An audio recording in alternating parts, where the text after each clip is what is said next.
श्री हरि। श्रीमद् भगवत गीता के अध्याय 8 श्लोक 21 से 28 के अर्थ को सुनेंगे। जो अव्यक्त अक्षर इस नाम से कहा गया है, उसी अक्षर नामक अव्यक्त भाव को परम गति कहते हैं तथा जिस सनातन अव्यक्त भाव को प्राप्त होकर मनुष्य वापस नहीं आते, वह मेरा परम धाम है।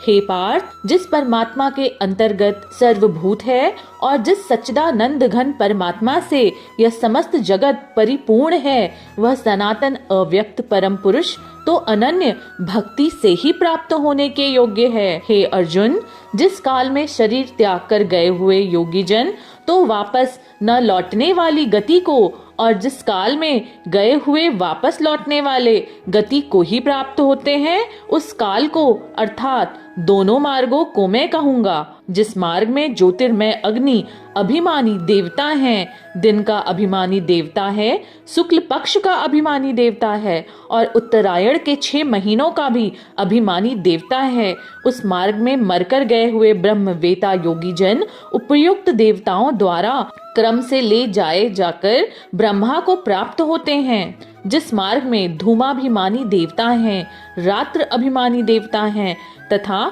कृष्ण पक्ष अभिमानी देवता हैं और दक्षिणायन के 6 महीनों के अभिमानी देवता हैं, उस मार्ग में मरकर गया हुआ सकाम कर्म करने वाला योगी उपयुक्त देवताओं द्वारा क्रम क्रम से ले गया हुआ चंद्रमा की ज्योति को प्राप्त होकर स्वर्ग में अपने शुभ कर्मों का फल भोगकर वापस आता है। क्योंकि जगत के ये 2 प्रकार के शुक्ल और कृष्ण अर्थात देवयान और पितृयान मार्ग सनातन माने गए हैं। इनमें एक के द्वारा गया हुआ जिससे वापस नहीं लौटना पड़ता, उस परम गति को प्राप्त होता है और दूसरे के द्वारा गया हुआ फिर वापस आता है अर्थात जन्म और मृत्यु को प्राप्त होता है।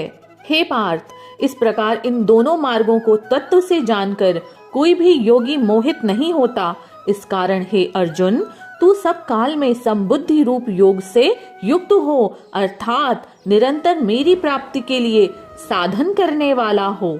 योगी पुरुष इस रहस्य को तत्व से जानकर वेदों के पढ़ने में तथा यज्ञ तप और दान आदि के करने में जो पुण्य फल प्राप्त करते हैं, उन सबको निसंदेह उल्लंघन कर जाते हैं और सनातन परम पद को प्राप्त होता है।